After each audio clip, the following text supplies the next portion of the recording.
Hey, I'm Ray Parker. I played Darth Maul in The Phantom Menace and Solo, A Star Wars Story, and G.I. Joe, Snake Eyes, and you're listening to Disney Universe Podcast. We would be honored if you would join us.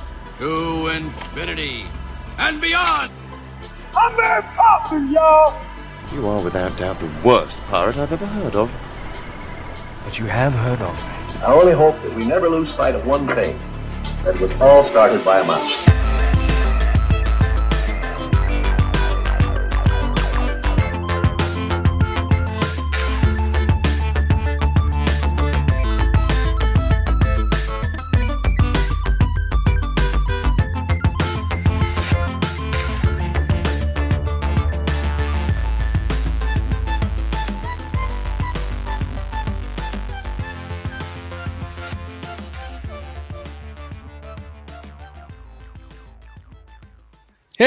Hey, everybody. Welcome to episode 171 of the Disney Universe Podcast. This is your Disney Adult Podcast brought to you by fellow Disney adults such as myself, Joey, my two awesome co-hosts, Alex and Ryan. How are you guys doing this evening? I'm a fellow Disney adult. That's what I am. Right on. And, you're doing some Disney adulting there. So check it out on YouTube. Being a dirty Wookiee. Getting my fresh hops on. Nice. And so we are back. We have an awesome show planned. We are going to be celebrating this episode, the 30th anniversary of the Goofy movie, the iconic fan favorite Disney film that came out as of recording just literally 30 years ago, give or take a few days. Basically, by the time this drops, it'll be exactly 30 years. Yeah, absolutely. And so we're going to be just geeking out about this iconic film. I put out a post on Instagram for people to comment some of their favorite things. And of course, I had to bring in a special guest, my lovely girlfriend, Courtney, who after literally a minute after I posted that post, she message being like, I know you don't think you're doing this episode without me, since this is literally her all-time favorite movie. So of course, Courtney's joining us. So how you doing? Hi, Courtney? I'm good. I'm excited to talk about my favorite movie. Nice. And a little shout out. Courtney is also, in case you didn't know, which you should know by now, but she's also a fellow podcaster, and we do stuff on YouTube. But your podcast you do with your sister Kelly, Neverland Clubhouse, you actually broke down a Goofy movie. We did. Which was, it's been out a while, but it's a great episode. So yeah, we did break down a Goofy movie because Sarah had never seen it before. And Sarah's a little bit older than me and Kelly, but she was born in 81 and I was 86 and Kelly's 89. So she was not quite in the wheelhouse of Goofy movie. If you weren't like zeroed in on everything Disney at that time. But it was really fun to break it down into like really get her opinion of it, being like that she just saw it for the first time in her adult life. Which is crazy because I'm older than her and I've seen it. And I know. It was a newcomer. There's a great podcast out there, Newcomers. Nicole Byer and Lauren Lapkus basically go through different like fandoms that they have no idea about, and they bring in guests who are very aware of it. Their Star Wars season is great. Go check out Newcomers, and then go check out Neverland Clubhouse with Sarah as the newcomer to a Goofy movie.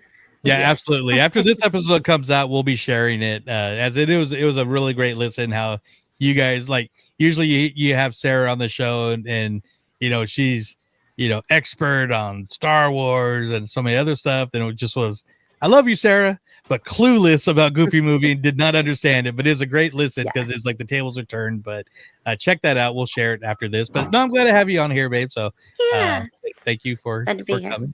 Yeah. So, but before we get into some news and the main topic, we got our mousekeeping. So we could not do this episode or the show without some very special people, either on the podcast or on the video feed. So who are those special people? Mr. Alex. Hey, it's the VIP. They're going backstage to the Powerline concert with us 11 times out of 10, and we can never do it without the DU crew. That's right. We give big shout outs to Florida Jen, Alfredo, Wedge Antilles, John Z, goes to check notes, Tyler, Salah, MJ 1995, and of course, the local homie, Postmaster Jacob. You guys are all the best. We love you guys. And if you want to be part of the best VIP crew in the entire universe, go check out patreon.com/DU crew to find out about 2 tiers of fun where you can be getting shouts out and come join in on exclusive panels we might talk about later in the episode here. All kinds of fun getting in and out of all our favorite parts of the Disney universe. Absolutely. And of course, yeah, definitely check that out. And I forgot to mention at the very beginning, but we are brought to you by Walt's Apartment Productions, a nice little podcast family we got going on there. So if you're new to this show, and you don't usually watch, or you want to watch or you want to listen, but you don't know where to go on the socials, Ryan, where can they do that? I thought you were going to steal my line again. Sorry, that was just once. It's okay. But yeah, just like Joey said, if you're watching us right now, you found us on YouTube at DUTV. And if you'd like to listen to us instead, you can head over to anywhere you listen to podcasts and search up Walt's Apartment Productions. Sorry, I was going to say podcast, but Walt's Apartment Productions, and you can find a bunch of shows there. And you can listen your whole day at work for hours and hours and hours and hours. Awesome. Sometimes we even have 2 hours episodes. Yeah, exactly. We have an extra magic hour plus 3. So, and since I got Courtney on here and we talked about Neverland Clubhouse, we also have a YouTube channel that we do since we are a long distance couple. So if you want to plug that. Yeah. So we do, you can find us at Elements of Fun YT for YouTube. We have a couple of really good videos on there, but we did some after dark events.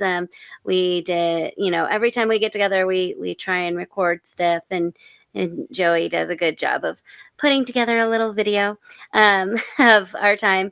So hopefully we get a video up of our last time together, which was we went to the D23 Ducks hockey game.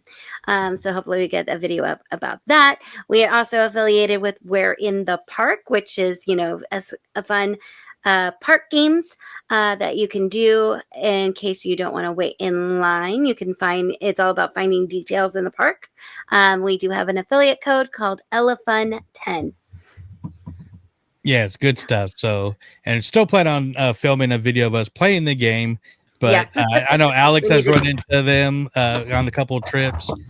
We've had them on the show from MouseCon. They are part of Walt's Apartment. So check them out. They're awesome. They're great. But we got a few. Well, before we get to some news, we do have a few trip reports. And myself, Courtney, and Alex were recently at the parks. Not at the same time, but we always seem to be about a week apart, give or take a few. So, actually, we were days apart. We were there on Saturday, and you came in on Sunday. Yeah, literally. So, but like Courtney mentioned, we'll just do a quick little thing. Basically, we were there half the day on one of the days because we had tickets, like she said, to the D23 Anaheim Ducks hockey game, which was a lot of fun. This was my first Ducks game. I've been to Shark games and a bunch of minor league games, and I know Ryan will appreciate this, but I've always said that, I love football. I love baseball. I enjoy basketball, but there's no better sport to see live than hockey, especially NHL hockey. So it was a lot of fun. I'll kind of mention just a few quick things. So this was D23. So when you buy tickets through the website, you actually are guaranteed a special item, which after we bought tickets, thought I had it near me, but I don't. But the special item was actually a scarf, which is kind of like a cooling scarf because, Southern California, even in March, is kind of warm. So one side had the Duck logo, the other side had the D23 logo. But then they also opened it up to the first 10,000 fans that walked through the door. Also got a matching beanie or toque, with one side had the shout out Ryan, which also had either the Duck logo or the D23 logo. So we were sure to get there really early so that we could get the door prize. And then we also went to the team store just because we were there so early. And I wound up getting what they had, the item of the game, which was a Duck shirt that was written in like Disney font, had the stars and everything. And something I did not plan on getting, but I had to get because it looked amazing. Yeah. Like I said, I'm a Sharks fan first, but it was nice to get a proper Ducks shirt. So, and I lived in Bakersfield for a little bit, which is home of the Condors, which is the minor league team for the Ducks. So I went to Condor games. So I love hockey games live. yeah. And then they had, go ahead. No, I just said Little Ducks. Yeah. Little Ducks. The Condors. So here's the shirt that I got. You can see it on our YouTube. And we went back to the parks after the game. So as you can see, it had the old retro stars, the heart of the city banner under the Ducks and Disney font. So, and they had the hoodie too. So it's a good shirt. Oh yeah, I love it. Plus, it goes great with my Giants hat. Yeah. So, but they had a few photo ops towards the front. I'll let Courtney kind of mention what they had because they're next. So the most of the time when they do D23 events, they have the archives bring out some stuff. So they did have some of the jerseys and also Gordon Bombay's varsity jacket that he wears from the movies and from the TV show Game Changers. So there was a Don't Bothers jersey as well as the different iterations of the Mighty Ducks jersey. So you got to take a picture with them, and then that's where they are. And then and the banners for the championship game, and then the other background was Donald Duck and his nephews playing hockey with the D23 logo on it. So yeah, one of my favorite Donald shorts is when because he was a hockey champion in this specific short. So, and this is what leads into them having a big old snowball and frozen ice torpedo battle towards the end. So right, yes. Do you know if the Anaheim Ducks have ever played with the old District 9? Was it District 9 or 12? The green Mighty Ducks jerseys. Yeah, I think it was their reverse retro by Adidas 3 years ago.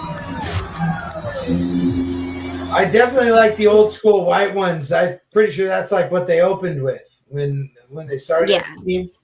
Yeah, so the ones that were that they actually showed off in Mighty Ducks 2, when the Team USA came together to fly under brand new colors as Ducks, and that team was actually the first people to skate out on, at the time, the Arrowhead Pond it was called at the time. So did they shoot that at the pond?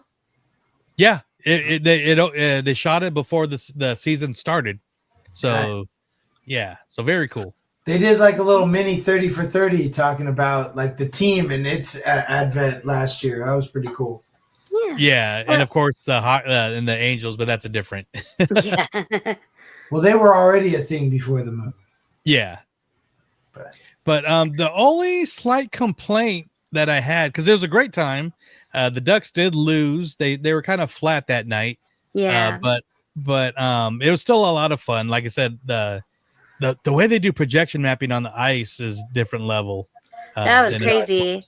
It was like the ice just like broke open, and then Wild Wing came out and of the ice and stuff like that. Yeah, it was kind of really crazy.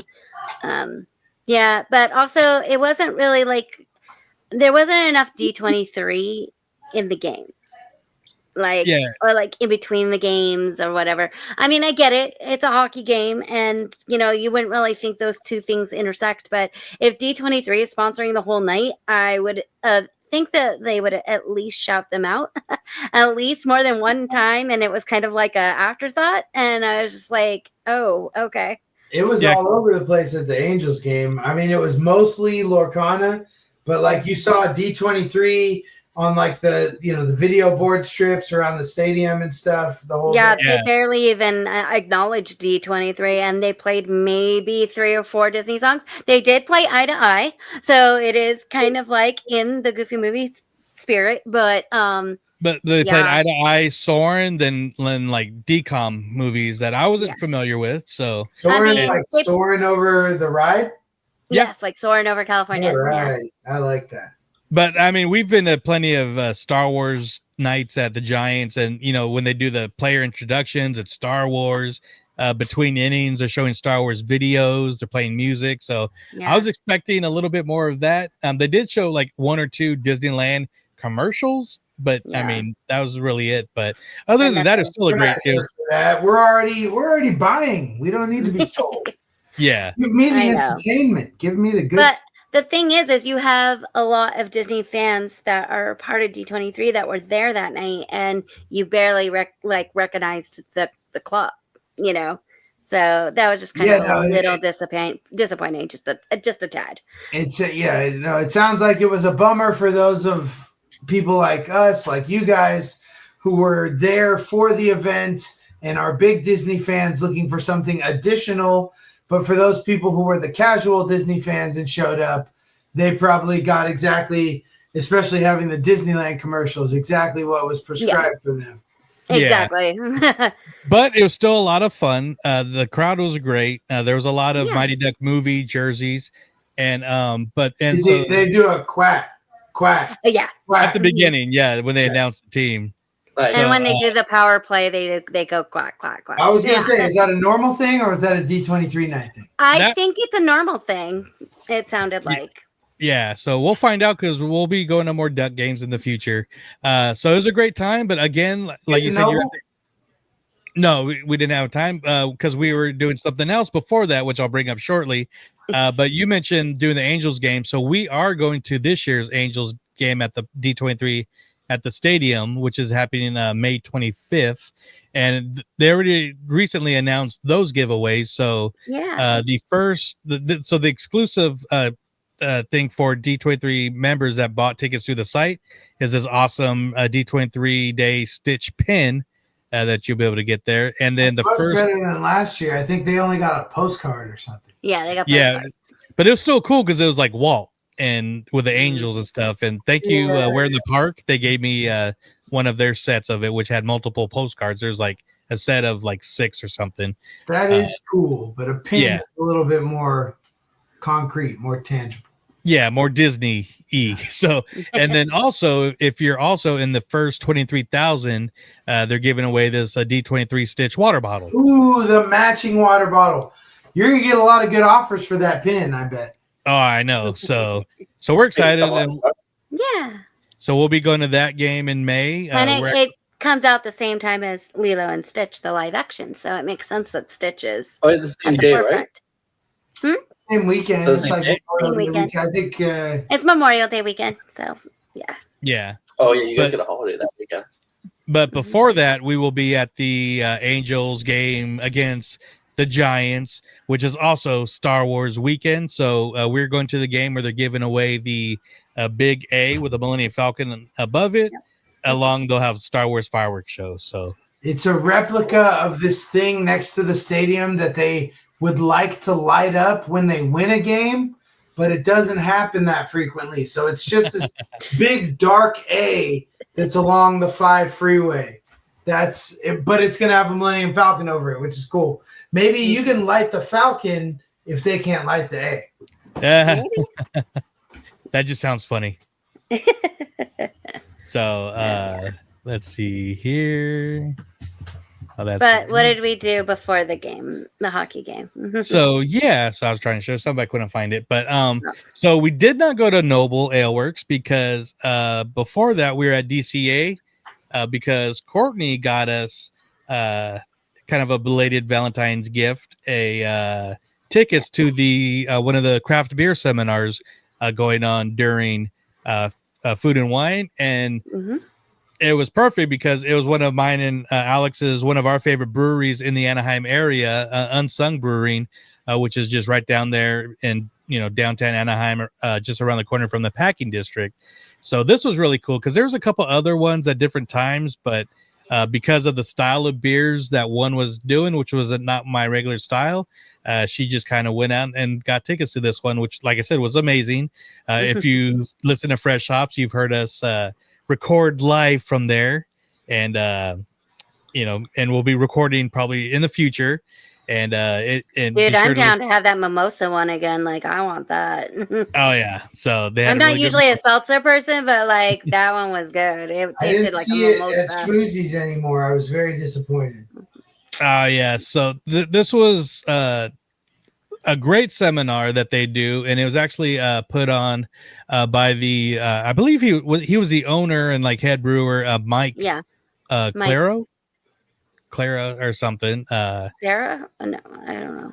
Yeah, so this is like some of their they had 3 beers that they had: the mimosa, this Italian red lager, which was amazing, and their Mexican lager, which is very good. Plus they had their house beer, which is at DCA.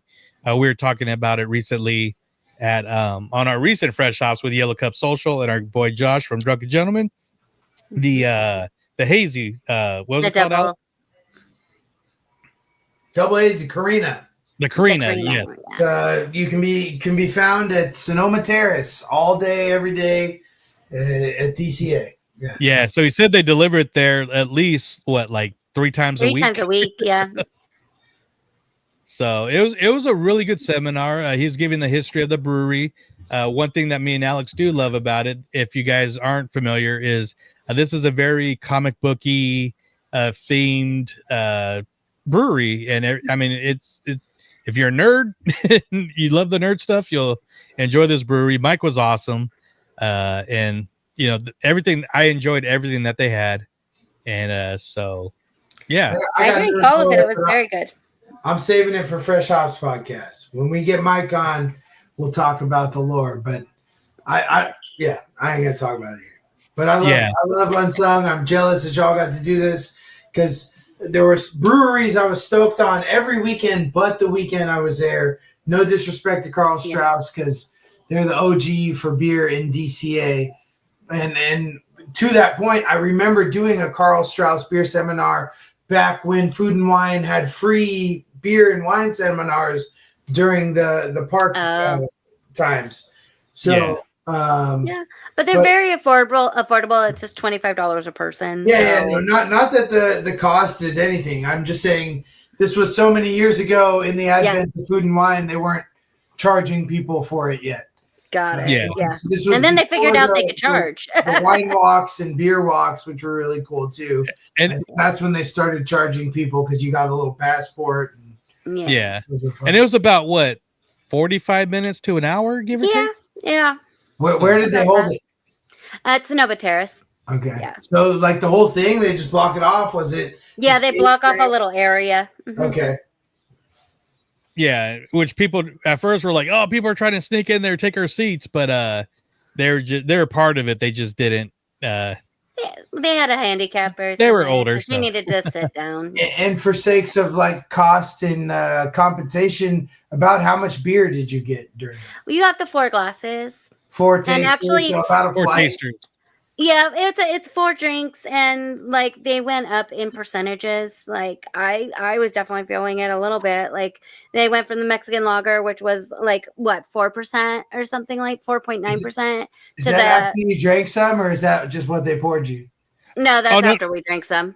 Yeah, I wanted to get They were pretty full. Those are the 10-ounce cups they're using now for the 8+ ABV beers. No, or are they? No, they're a little smaller. Are they glasses that they have for the thing? Okay. They were like a hard plastic. They were like those new 10-ounce.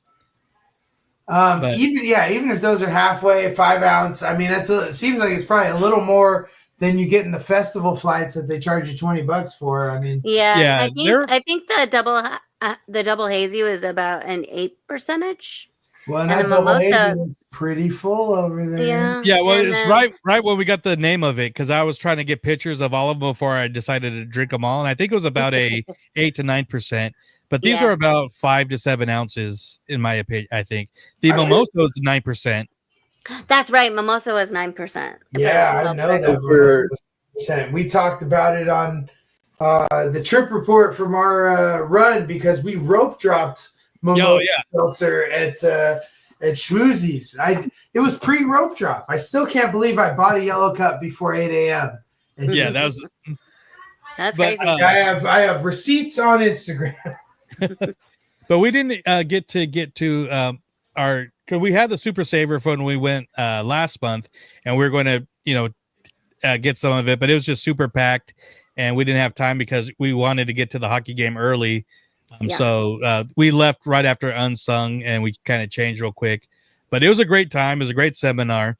We love Disney. We love beers. Myself and Alex, you guys know we do a beer podcast, and we also love beers. We love Disney. We had a great conversation on our latest episode, which is out now. But if you want to hear about it, if you're a Disney fan and a beer fan, just check this out before Alex mentions his trip report. So I don't know who these guys are, but they're talking about some Disney-related beer stuff, and you should check it out. Yeah, so let us know what you think. Hey, hello. I don't know if we've met before, but my name is Alex, and this is Joe. We host a little podcast called Fresh Hops Podcast, and we wanted to let you all know in the Disney universe that this new episode has got something that you very much may be interested in. Say hello to our friends Josh and Brendan. How's it going? Hola. Josh has a page and brand called Drunken Gentlemen, and Brendan is the master behind the Yellow Cup Social Club. And if you are listening to us and you are a Disney adult who goes to Disney, you know about those Yellow Cups. Drunken Gentlemen's got some cool stuff that you're going to be interested in as well. So we want to make sure that you know to go check us out over on the Fresh Hops Podcast, where you'll be getting a little extra dose of Disney. Thank you to, I don't know, the hosts, Joe or Alex, whoever's hosting Disney Universe, for letting us get in here and let you know about this, because you're not going to want to miss out on this episode. All right. So once again, that episode 31 with Yellow Cup Social and Drunken Gentlemen is now out everywhere you listen to podcasts, and check it out. We'd appreciate it. Plus, we also have an episode from a few years ago that Alex coined the Happiest Brews on Earth tour, which we will be doing again soon. But now, and if you guys are into the Yellow Cups like we are in Yellow Cup Social Club, make sure you check out that episode, because there is a discount code for merch from Yellow Cup Social Club that you may be interested in. So go check out our most recent episode of Fresh Hops Podcast to get the info about getting 15% off your next order at Yellow Cup Social Club. Plug. Yes, and especially if you're going for Seasons of the Force that just started, because as of today, we're recording on Friday the 4th. They just dropped their brand new Star Wars themed shirt. I'm just talking slow so I can pull it up for our YouTube. But this is the Outer Rim Skate Company. Love it. Yeah, that's based off their favorite drink at Oga's. And if you can't tell on YouTube, that is a skateboarding Ewok. So that is badass. Ewok. Suicidal tendencies influenced font. We've got the Oga's Cantina logo on the sticker below the skateboard. Super cool. It looks like there's a hat to match. I didn't know that. And it looks like it's available as a crew neck or a t-shirt. Pretty rad. You don't get the Ewok. I already said that I'm going to be wearing one of those during Star Wars month, so best believe one of something in that collection is coming back to my house. Yeah, here's the yoga sticker here. Here's a Yellow Cup Social if you're a fan here on the yellow hoodie. So, and what's that code again one more time, Alex? I'm not telling the code. You got to go listen to Fresh Ops Podcast to find the code. Perfect. That's what I mean. Off. Listen to Fresh Ops Podcast. You'll get it. And shout out to Brendan. Shout out to fucking Josh. Mm-hmm. No? Yeah. Did I fuck it up? Josh. No, Josh. Yeah, it's Josh. Okay, sorry, Josh. I knew it was you. I was sitting in front of Space Mountain when we last talked, okay? So your turn, sir. You were just literally recently there. Yeah, no, I was just sitting in front of Space Mountain talking to Josh and Brendan and Joe. I had the privilege of recording a podcast at Disneyland, but many other things happened in the meantime. It was the last trip for our recent Magic Key. I'm very happy with the year we had. We went 6 times for multiple days each time. I was able to go for all the big Disney holidays. I was there for summer. I was there for Halloween time. I was there for Christmas time. I was there for Lunar New Year. There for Season of the Force and Food and Wine. So, I mean, obviously all I'm missing is the 70th, but it will have expired and I will be going anyway. Had a blast. Most recent trips, big takeaways. I know on the most recent podcast, I was putting dirt in the ground over Star Tours with our most recent announcements about Millennium Falcon Smuggler's Run and the new rotating scenes we'll get with the release of Mandalorian and Grogu in 2026. But not so fast, my friend, as Lee Corso from ESPN would say. We were there and with Season of the Force returned the rotating options of Star Tours, which was amazing. I wrote it 4 or 5 times. Can't remember, but I know we got different stuff every time, which was great. Made the ride that much better. The best time riding the ride was the time we rode standby and had to wait about 20 minutes because we got a chance to experience all that's amazing in the queue for that ride. Standing in the first room once you get inside. I mean, even before that, the room just with John Williams' score and like paintings on the walls is fucking amazing. But getting inside to the spaceport with C-3PO and R2-D2 on the giant star speeder, you got the whole out-of-town scoreboard sort of thing showing like the weather and the destinations and stuff. Into your next room, you've got obviously the Easter egg behind you of Rex, but ahead of you there is, I don't recall the droid, but it's the one who's checking the bags, and there's a show in and of itself right there. We got stopped in front of him for a good 4 or 5 minutes. That was awesome. Up at your next corner, you just have the silhouettes passing through the spaceport that didn't even really repeat too much over the 4 or 5 minutes we were watching that. And then, of course, you get up to the next one where you have Patrick Waterburn's voiced droid, speaking directly at everybody standing in line. And I swear there's a camera where they can direct specifics. I'm not sure if it's like full-on Mr. Potato Head or Turtle Talk with Crush sort of capabilities, but it felt like it, and it was cool, and it just reminded me how much, I mean, between Lightning Lane and the general non-need of a rush for that ride most times a year, you miss all these things. And so that was all just before getting back to the ride with all the different endings. I mean, we ended on Naboo, we had the Hoth, we had Kashyyyk, we got everything. It was so cool. We got the different characters. I don't think we got the Purgle, the new scene once, but it was just so refreshing to see all the other stuff. I am firmly wanting to see that stay there, and I think I've now solidly talked at least for 8 minutes about Star Tours, which I don't know if it's a record, but call me the Cory Booker of DU. Amazing speech. That wasn't my whole trip, but that was awesome. But Kelly and I, we got Princess Leia, and then we went to Coruscant, so it was good to see it rotate when we went there too. My favorite is Naboo. I think that's the best as far as like what they give you with the effects of the vehicle and whatnot. And me and Addie and I were both Rebel spies too. Sorry, Richard. Oh, that's good. I was going to ask, were you the Rebel spy? I was Rebel spy for the second time. It was great. I still Richard will hate you. No, I know. That's what I said. I'm sorry, Richard.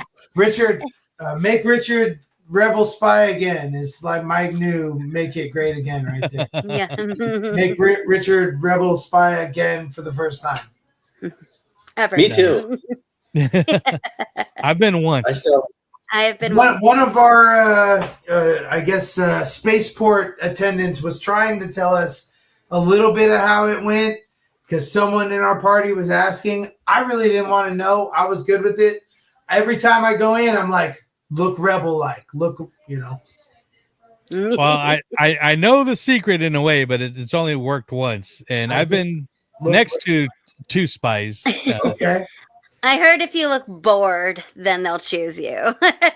Every time they've shot me or my picture, I am looking down, so that could be it. But I am never bored. Yeah. I'm just trying to not rip my pants on the armrest, as I've done twice before. My pocket gets caught on the armrest, and it has ripped my pocket 2 times. Oh, well, that's you should get free shorts out of that. I mean, I guess if I'm Disney sure Disney would do it. I don't know. And other things on the trip that I will not talk for 8 minutes about. Food and wine was a lot of fun. We tried a few cocktails, tried a bunch of food.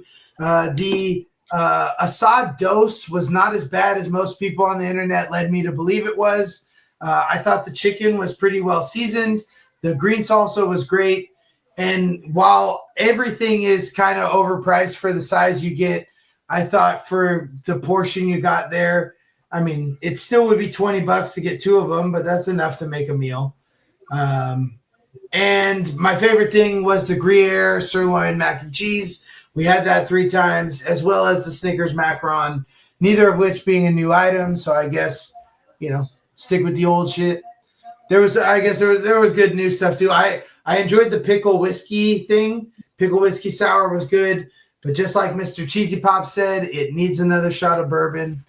And the highlight of my trip, which I will give some personal shout outs because we did enjoy time with my mother and father who were there, planned enjoying Disneyland. We were with my wife's cousin Ryan and his girlfriend Rose. Shout out. They were 3-time Disney companions with us over the year of our Magic Key. We saw our friend Claire, local friend from the beer scene. Shout out to her, came and enjoyed a beer and soaring over California with us. We had time with my friend Christina and her daughter Savannah, who at one point I held on my shoulders to watch probably the Paint the Night parade at Disneyland. She's like 16 or 15 years old now. Christina celebrated her 40th birthday, and we ran into her at Disneyland on her 40th birthday, had a blast, closed the night with Rise of the Resistance. It was amazing. And finally, my good friend Danny, his wife Monica, and kids, Ethan and Bella. The highlight of my trip, our trip, I believe, was doing Mickey's PhilharMagic with them and watching them lose their shit to all the 3D effects and characters. It was awesome. So we love you guys. It was great. It's always great being at Disneyland with family, friends, and even more so when you see them unexpectedly. And my friend Mariah from the Giants ran into you and Michael and your family. Good to see you guys too. Always good. I remember going as a kid and running into people at Disneyland, like, you know, the kid from school or whatever. And I was like, oh my God, how is a kid from school at Disneyland? But nice. Sounds like you need to reenact that Paint the Night with your friend's daughter on your shoulders being 16. Beef it up. I distinctly remember being worried about her getting the ketchup from the corn dog on my head. Yeah. We were eating a corn dog. I said, please don't get the ketchup on my hat. All right on, man. Sound like a lot of fun. So That sounds fun. I always miss missing you and missing Ryan when he goes, when we're not around. But one of these days, our powers will combine like Captain Planet, and it'll be the best. Yeah. I mean, it's happened before. Yes. Once. But it's time to talk about something a little goofy right now. So I don't remember if you guys remember seeing this. Going somewhere, Pop? Sure are. It's a vacation with me and my best buddy. Donald Duck? Oh, silly. With you. It's Goofy. Give me a big Stop goofing around. In an outrageous full-length animated feature. We'll spend some real quality time together. I think I'm going to be sick. Walt Disney Pictures presents Come on, this is going to be fun. the story of a father who couldn't be closer That's the spirit, Maxie. God, this is embarrassing. to driving his son crazy. This is pathetic. Now, they're getting a crash course in becoming best friends. It's Bigfoot! Could you back up a bit, Mr. Foot? You're out of focus. This spring, one of Disney's favorite classic characters lands at theaters in the most hilarious It's the Leaning Tower of Cheesa. and hippest animated musical comedy ever. A little smoke, kid. A Goofy movie. Morning, son. Dad! It's hard to be cool when your dad is goofy. You look just like I did at your age. Please don't say that, Dad. Oh my God, it's coming out on Monday. Yo, well, we might have to like sleuth this shit here on the show, but the fucking fish that had Goofy's foot is the saxophone fish from Little Mermaid. Yeah, it looked like it, right? Probably was. I mean, that's Disney Deep Easter egg cut. stuff. We're like, maybe Yeah. they're recycling. I don't even know. There's So, lots of Easter eggs in a Goofy movie. so like I mentioned, Goofy movie comes out April 7th, 1995. This was in the pretty much the middle of the heyday of the Renaissance era for Disney animation. And so Disney, this is not considered like Walt Disney Pictures Animation. It's considered like the Toon Studios. And so this has the voice cast of Bill Farmer, longtime Goofy, Jim Cummings as Pete, Rob Paulson as PJ, which is Pete's son. We got Jason Marsden as Max Goof, Kelly Martin as Roxanne. I mean, we got a lot of cast. I'm not going to mention everybody, but You have to mention Wallace Shawn. oh yeah. So Wallace Shawn, who's Rex, And Polly Shore. Polly Yeah. Shore is well, Bobby. yeah. But the funny thing is, and it's brought up in one of our comments because, like I mentioned, we got a lot of comments. Jake, I'll mention briefly, but Polly Shore is not, in IMDb credit or anywhere for some reason. So Really? well, not on IMDb. So He's on Google then. but because you can't see it. But this was directed by Kevin Lima, who also voiced Lester from the Lester's Possum Farm. But this is weird because, not weird, but Disney was like cranking out Little Mermaid, Beauty and the Beast, Aladdin, Pocahontas, The Lion King, and then they decide to do the Goofy movie, which at the time during the Disney afternoon. I'll kind of start off real quick that I wasn't very excited about seeing this because out of all the Disney afternoon shows that were out at the time, Goofy was my least favorite. It just, I don't know, just didn't get into it. So I didn't see this video, or I didn't see the movie until it came out on video when I was working at Hollywood Video back in the day. Ryan, Hollywood Video was this store where you can rent movies and you can keep them for about 2 to 5 days, but you had to bring them back. But I know a lot about video stores. My aunt, Rogers was the big video store in Canada, and my aunt worked at their head office. So I used to be able to go to the video store and get movies and games out a week before they were released and get them for free for a week.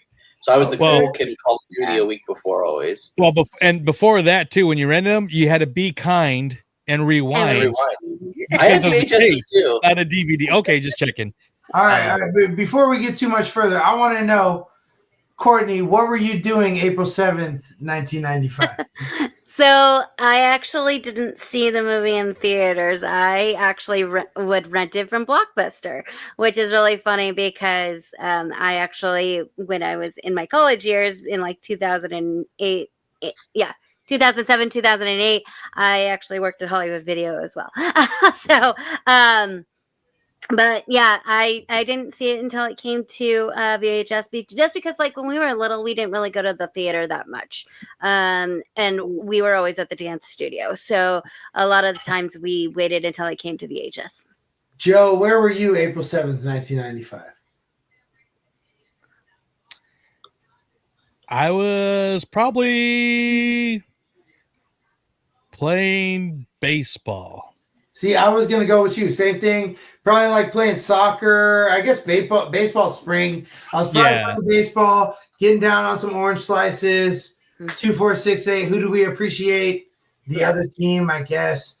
I mean, I played soccer too, so I was either at the dance studio or the soccer field. So it was Ryan, what were you doing April 7th, 1995? I was in my mom growing. He wasn't born yet. Were you even growing at that point? I was. I was conceived in January. Okay. Oh, so we're that close. Anyway, setting the stage for everyone listening or viewing, where everyone was age-wise. We're mostly kids. Some of us are coming to it from the vintage or retro standpoint, as Ryan is. I'm kind of with Courtney. I don't think I caught it on the first take around, but definitely the music probably caught it for me. I was just trying to set the stage time-wise for us on the timeline. I was in elementary school for sure, though. I was in elementary school. Yeah. So. Oh no! I was in middle school, or I was in fifth grade. I was in fifth grade. Junior high. So, What's junior high? We just have elementary school and high school. Okay, I was so about middle 12, school here 12 years is old. well. So middle school here is from like 6th grade to 8th grade. Oh, okay. Yeah. So do you guys remember? What's that? Do you guys remember your initial reaction the first time you might have seen it? Anybody? I absolutely fell in love with it. I was obsessed with it. So, I mean, anything you remember or? I just remember I just loved the take on the fresh take on Goofy, because I didn't grow up with the Disney Channel because it was you had to subscribe to it, so we only had it when it was free on certain weekends, and so I grew up watching Goofy just on his sports shorts and stuff like that. So to see him in a different light, because out of all the Disney afternoon shows, Goof Troop was not really one that I watched, even though now Goofy's one of my favorite characters, but I was more of a DuckTales, Gummy Bears, Tailspin kind of girl, and Goof Troop was not as Did Goof Troop come out before this movie? Yes. Yeah. A few years, or I think 92.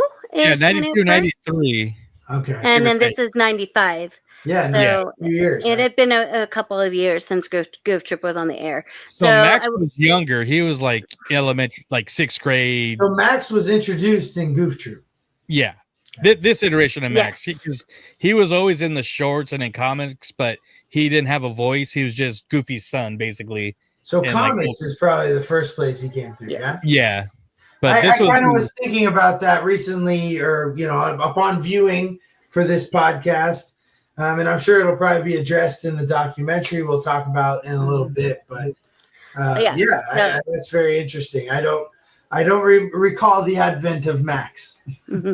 Yeah, so this was the first time Max had a voice, like I said, an actual character. Well, and I'm thinking of the background, who did Goofy get down with to create Max? Which we never know. We never know who he does. Goofy is the Virgin Mary of the Disney universe right now. Pretty much. Shmi Skywalker. The Virgin Goof. And I absolutely was a big Hocus Pocus fan, so Jason Marsden being in the character in the cast was a big draw as well. Is he the younger or older brother to James? Older? I don't think they're related. What? No they might way. be cousins. They may be cousins. I don't think they're related in a brother way. Was he also in that was it Step by Step? No. He was in all of the ABC shows. Yeah, but he it was in before- Boy Meets World. He was in Step by Step. He was in Full House. He played The Step by Nelson Step for a was while. before Goofy movie, though, right? Yeah. Mhm. Okay. I mean, he would do those, like, they were just like sub roles. He didn't really have any of the main roles, but he was like on all of the ABC shows. Yeah. So, Alex, do you remember like the first time you might have seen it? You're correct. They are not related, but are good friends, and their wives have been friends since they were 6 years old. They just happen to have the same Weirder. last name. Their wives knew each other before they did, and they have the same last name. Oh, and they're both famous. Crazy. And one's going to be in Doomsday. So, do you remember the first time you saw it, Alex? Maybe Jason Marsden. What if Eye to Eye or something is playing in the background? Can we say Maybe. that they're both in canon? If only. Sorry, Joe. What were you saying? I was just saying if you remember like the first time you seen it or No, first time I it really stood out can't to you. correct. I think my fandom for this movie has come much more in my adulthood. I do remember Tevin Campbell as a musician, and I remember Eye to Eye. See, I remember hearing it for the first time, and I was like, "Oh, that's Prince." I didn't even think it was Tevin Campbell. I had no idea who Tevin Campbell was. Can You Talk was on repeat probably at the same time when this movie came out. So it was probably for me, it was reversed. It's like, what's this Disney movie with Tevin Campbell's voice? Like, what's going on? That's weird. Which is funny because he was introduced in the Prince movie, the Graffiti Bridge. Oh, okay. See, in Prince's movie? Yeah. I mean, they drew Powerline to be almost like Prince, so I just thought Prince did the voice. So Yeah, no, I mean, it makes sense being like the biggest star on the planet. It's much more of a Prince or Michael Jackson or for Both. current context, Taylor Swift sort of thing. Exactly. So kind of aging. If you look at Powerline, he's pretty much like a combination of, like you said, Prince, Michael Jackson, or even, at the time was really big in the late 80s, early 90s, Bobby Brown. He had that little fade. So I could see some or MC Hammer. MC a little Hammer. bit, yeah, him too. Mick Jagger in there. Yeah. He was definitely a collab of a lot of the top stars. Maybe rock. some Arsenio Hall. He's it. He's the amalgamation of the biggest star on the planet. Yeah. So like I mentioned, I didn't see this movie until I was working at Hollywood Video, and it was funny because I remember my niece watching it when she was little, but it was mainly because she loved that little volcano calypso song that was at the beginning of the video, if you guys remember that. But then we started watching it, and if you worked at a video store, like during the day before you had to play the promos, like in the afternoon and evening, you're able to watch like family movies. And so I'm like, you know what? Or if you say that it's broken and it only Yeah. plays family movies. So, so at the time, there's a lot of Aladdin, a lot of Jungle Book. I was a big Brave Little Toaster fan. Those are fun. But then, I'm like, you know what? I haven't seen this movie yet. Some people like it, so I put it in. And it was one of those that as I was working, I was just like, not really paying attention until like I would catch my eye or a song would hit or something. I'm like, I would stop working and watch it. Then I would keep doing that. Then all of a sudden, I'm like, you know what? Screw it. I'm taking this home and watching it. And I loved it. I thought this was great. It was a heartfelt story that I did not expect to happen, especially with Goofy. And Alex, I've seen this meme a lot, and you actually shared it on your Instagram, and we shared it on DU. But it was the split screen of like me watching, me with this movie as a kid, and it's like, come on, Max, or come on, Goofy, let Max go to the concert. It means so much to him. Then it goes, me as an adult, come on, Max, go on the trip with your dad. It means so much to him. It's like, I mean, movie. It's kind of like the same thing with like The Little Mermaid. It's like when you watch it from a kid, it's like, she's 16, let her do what she wants. She knows what she's doing. And then as an adult, you're like, dude, she's only 16. She shouldn't be doing that. And I definitely remember watching it from Max's point of view, and much more so now watch it from Goof's point of view. And that's what's really cool about that movie, is that it really holds those characters and character point of views firm and portrays them well enough that those of us who grew up with it can hold connection with it both then and now, which is, I think, why it's become such, or part of the reason why it's become such a big cult classic. I think it's definitely a cult classic. I don't believe it was, well received initially. I don't know. We'll get to that at some point, but according to IMDb, or box office wise. Well, I'm just looking at IMDb rating, and they give it and this is to people's ratings, but a 6.9. Well, and that would be like up till today, yeah, on IMDb. Some, but I'm just trying to see, but I think it deserves higher than a 6, but it didn't do well in the theaters, honestly. I don't think when it first came out. It's kind of like that whole like Hocus Pocus Nightmare Before Christmas thing. It's like when they were, definitely with Hocus Pocus, they released it in August. So you're releasing a Halloween movie in August, so obviously sometimes that's not going to do well. At least that's when Halloween starts at the Disney parks, though. So well, now, but I'm just saying in the 90s. But so that bombed, and so now it's a cult classic because they play it all the time on TV. And you know what? It might have been that, during one of those free Disney previews for the Disney Channel that it showed it on TV, and I was like, hey, and then it showed up at Blockbuster. And I was like, I'm going to rent this again. It was kind of like that one and Tiny Toons. How I Spent My Summer Vacation movie. I would rent those two like crazy every time I could. My parents were like, don't you want to rent anything else? And I was like, no, I want to watch Tiny Toons and I want to watch Goofy movie. Well, it literally came out between The Lion King and Pocahontas.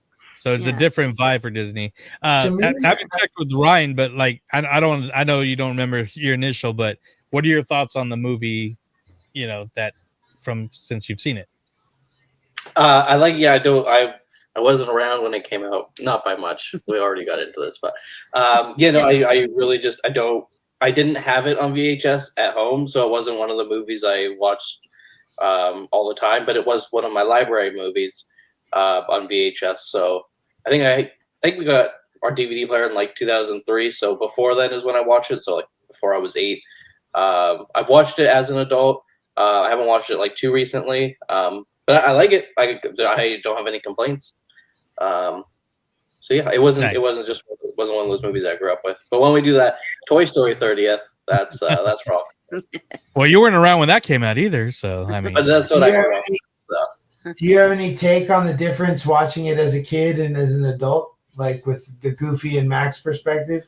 No, until I saw your video, and now, I guess I'll do my little announcement now. Earl's, my wife is pregnant, so. Hey.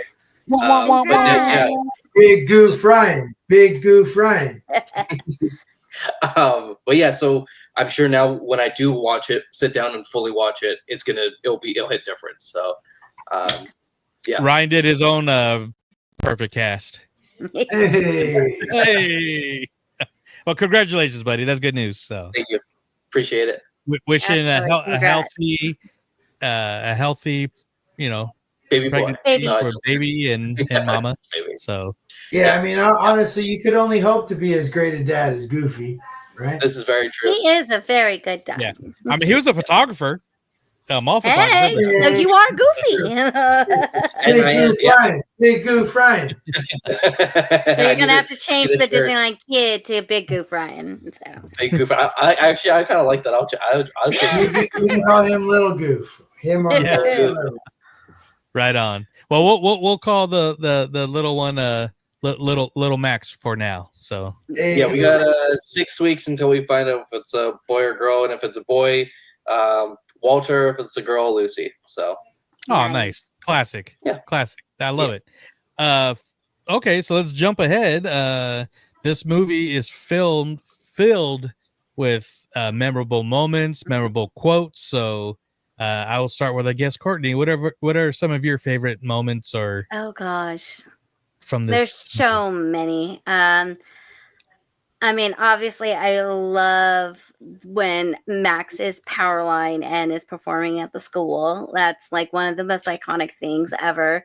The funniest moment is Goofy coming in and vacuuming the floor and goes, "Everybody mambo." I love that.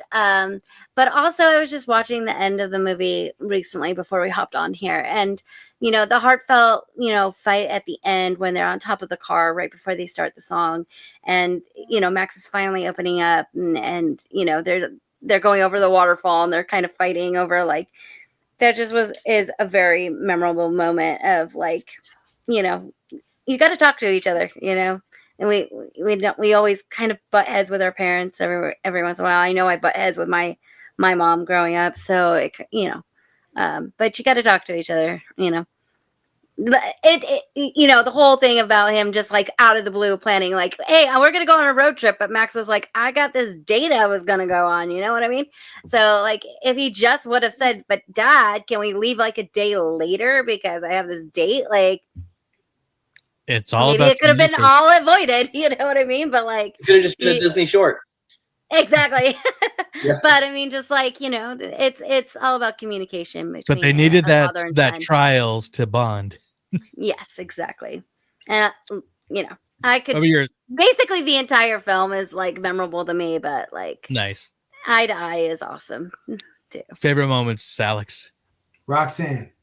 Hey! Did I say that too fast? I'm sorry, baby. Not at all. No, at that time of life, and like I said, you definitely, or I identified as Max with that movie, and Courtney mentioned that scene where Max is performing as Powerline in the auditorium at the big, going away into school year assembly. I think we all have that or had that, dream or fantasy or daydream of just being the center of attention at your school in front of the person you've got the hots for.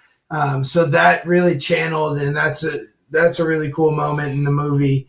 And I love Eye to Eye. So the song, the way that they cut between them, obviously there at the concert, and then the kids watching at home, not PJ, what's the Pauly Shore guy? Oh, Bobby and Roxanne kind of swooning over it and everything. That's fun. A lot of fun stuff happens in between. I think it's a great soundtrack overall. On the Open Road, After Today, I think is the one at the beginning. A lot of great songs in there. So I did forget. My favorite line is, "It's the Leaning Tower of Jesus." Yeah, that's a memorable one. I used to quote that all the time. I would just say it. It was cool. As someone who's all about Eye to Eye, and will say Eye to Eye is probably one of the 10 best Disney songs of all time. Mm-hmm. There's a lot of other great songs in that movie. I mean, Stand Out is pretty good too. Which one? Yeah. Stand Out, which is the one. Yeah, Stand Out's great, but I mean, After Today, and I think it's kind of, for me, I'm kind of getting into this whole musical thing way later, in retrospect, realizing that Disney movies are musicals. But I really got into Greatest Showman and Hamilton, mm-hmm. and so now seeing stuff like a Goofy movie and the songs that portray and move the story forward, story. After Today and stuff like that just play so well. Those things are kind of underrated gems, in my opinion. Absolutely. Yeah. Yes. Yeah. And I mean, this would be a great, Hyperion Theater, 30, 40 minute show. Heck Whoa, yeah. Joe. Did we just solve, aside from the fact that it's in the middle of Avengers Campus, did we just solve the Hyperion problem? A Goofy movie live on stage? Everybody, hashtag make a Goofy movie live on stage happen. I know it's a really long hashtag, but it needs to happen. Yeah, because like I said, Bigfoot and all. the song, and that was actually I'll mention my favorite moment. I'll ask Ryan his, but I did put songs because, like Alex said, every song in the soundtrack is a banger. And they're different, pop or just traditional musical or. Shout out Disney Music Emporium. I seen them advertising to me on Facebook. They got a new crazy pressed wax version of this. Yeah, I'm getting that for sure. But the song that I actually fell into first, even before I saw the movie, because I was collecting like the classic Disney CDs at the time, that like 5 volumes. But this was the first time I heard On the Open Road, and of course, like every time after Aladdin came out, you kind of heard this too. With if you heard our interview with Catherine Robick, the official voice of Minnie Mouse. But after Genie was out, I'm like, dude, I want to be a voice actor. That would be the greatest job. And so, and I think a YouTuber was a Bobby Hull's done this, but I would sing the voices of On the Open Road. I mean, you can't listen to that song without doing all the voices, and so I love that song. But one thing, song I love too is the Lester's Possum Farm, because that was that was Country Bear Jamboree, Possum Park, but Possum Park.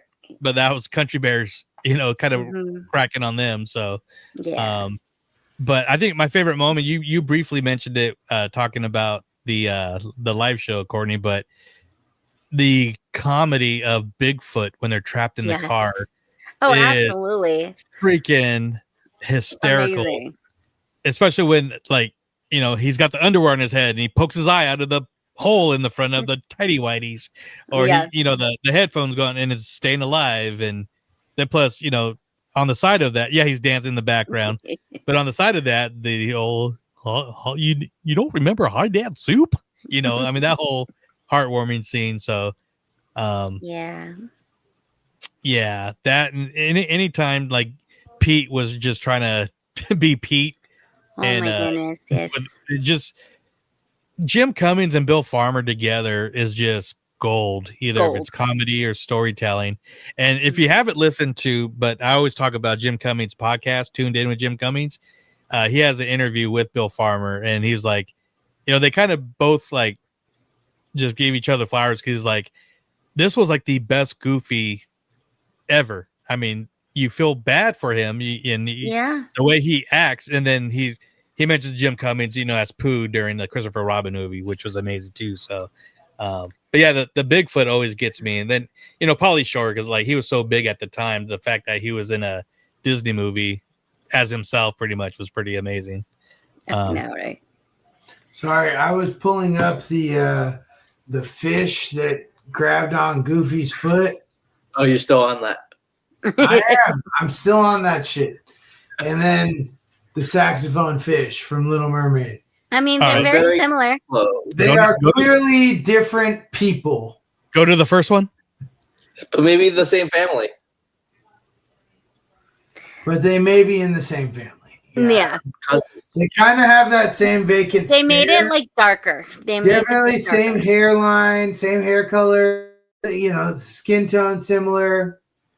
But the other one, I obviously Little Mermaid saxophonist, an older guy, worked a lounge musician job 4 nights a week, the double matinee on Sunday. And then the other guy, slightly younger fish. I think he's like always destined for the best, probably a JV football player. Goofy's leg is more of a flute than a saxophone too. So this is true. Anyway. But I would just say that like the acting of both of them. I mean, when Pete tells Goofy to check the map, and then he checks the map, and then he wasn't going to check the map, but then the map accidentally falls out, and he sees that Max is, messed with the map, and the way that they make his whole energy come down, and he just walks back to the room just so defeated, and then he just sits on the bed and lies down and turns out the light, even though Max and PJ are still like they're watching TV. I mean, it just tugs on your heartstrings, right? Everybody's whole energy, though, not just in the same way. You can experience that movie from 2 different standpoints, from when you're younger and now. Everybody experiences that point as the same. Or similarly, in that, like you said, it's so heartbreaking for Goof, but also Max and PJ, like PJ immediately understands it's time for me to go. Exactly. Max, the whole time that night and the next morning, knows that something's up. And you as the viewer, whether you're the kid, the adult, whether you side with Max, you side with Goof, everybody's uncomfortable. Everybody's feeling it. We are all. To this day, I'm still like, oh, I don't like the energy in this room. It's like a moment where the characters in the movie and us as the viewers are all in it. Like our hearts are all in it at the same time. Yeah. We're all kind of like, like we're sucked in. Let's make it right. And Ryan, do you have any favorite parts of the movie or favorite songs that kind of stick out? A favorite song is definitely Open Road. When I was a kid growing up, we used to drive to Disneyland. It's a nice 24-hour drive, super quick. But I was in charge of Disney mix CDs for the drive, and Open Road was always one of the first songs because it just fits the long drive of the road. So. How many times did you play "It's a Small World" on there? I don't actually. I love "It's a Small World" now as an adult. Like on loop. Like, hey guys. Should we put the full "It's a Small World" CD in after this, or do you want to save it for when we're closer? Like, is that what it was? We actually, I never added "It's a Small World" because it was my mom's favorite ride, and I hated it, so it never made the cut. So I was. Come on, man, be nice to your mother. Oh, I was a little brat. You got to take a lesson from Goofy, man. Ryan is brat. Ryan is brat. Brat Summer. Brat Summer. Now you're going to know what it feels like when your kid does it to you. What if I know? What was I going to say? I forget what I was talking about. Courtney talked about it earlier, but anything that involved cheese in that movie might be the best animated cheese. Because I think it might be a false memory, but I'm pretty sure there was like a really delicious looking pizza in that movie with some big gooey cheese. Yeah, it was. Yeah. I've seen a memes like, I don't want a pizza unless it looks like a Goofy movie. Yeah. Okay. I actually saw an Instagram reel where someone was advertising a Goofy movie-esque cheese pull on their pizza. I mean, I want somebody to actually make the Leaning Tower of Cheesa. Because, you just need a can. Out of Cheese Whiz. Just do it out of like clay. Like, I'm not like gonna go to bat for Cheese Whiz. Let's see the Leaning Tower of Cheesa, but give me the cheesy ass pizza that like just drips all over. I want that. Yeah, I want pizza now. Me too. Well, right on. I mean, I wrote down favorite characters, but I mean, it's really hard. I mean, this is such a great ensemble, but is there any favorite characters that maybe not some of the main characters? I don't know. That's kind of a dumb question. Stacy. I like Stacy. She mentioned Wallace Shawn. I don't know the principal's name, but his voice is just so distinct. And I mean, he kills it as the principal. You remember him as a teacher in Clueless. And I mean, his voice, it immediately evokes his character from Princess Bride. As well. Inconceivable, yes. And dude, does he say that in the movie? He's got no, he doesn't say. But I mean, it just hit me just now because we're going to talk about it later on in the year. But he did Goofy movie and Toy Story in the same year because he's Rex. That's a Dwayne the Rock Johnson type year right there for Wallace. Yeah, visuals are coming in, man. No, I mean, residual wise, like it might not have seemed like a big blockbuster year, but like in hindsight, there's no other person who can say they were in the two biggest movies. I guess it's probably not the two biggest movies in 1995, but movies. There is one, and it's Disney. Jeffrey Rush in the same year did Pirates of the Caribbean and Finding Nemo. He was the pelican in the first Finding Nemo. Oh, that's right, he was the pelican. The one, the deep Nigel, right? Nigel the pelican. Yeah. Oh shit! Jump in my mouth if you want to live. That's awesome. That's a good one. That's a good one. We got to remember them for Disney Legends, DU Legends going forward. Yeah, absolutely. I'm going Wallace Shawn, man. Wallace Shawn until the cows come home. Wallace Shawn, Disney legend. Come on. He was Mr. I want to Incredible. see Wallace Shawn at D23. Let's get this happen. He was Mr. Incredible's boss in the first. Yes. See, Wallace Shawn just needs to be a legend now. And so I don't know if he is one or not. I don't think he is. No. I'll tell you right now, Wallace Shawn is going to be Disney Universe Hall of Fame 2026. whether he's a Disney legend or not. It's conceivable. It's conceivable. It is conceivable. I'm gonna reach out to him. Maybe we'll get him on the show. He was in Haunted Mansion. No, yes. he's not dead, right? No. Yeah, he was in Haunted Mansion in 2003 one. Right, he was in Haunted Mansion. He's the ghost in the attic. Yeah. In Ryan's favorite Haunted Mansion, the other Haunted Mansion. The Eddie Murphy one. We got a few more topics, but one thing I do want to read. I put out, like I said, I put out a post asking people what some of their favorite moments everything was, and we got some comments.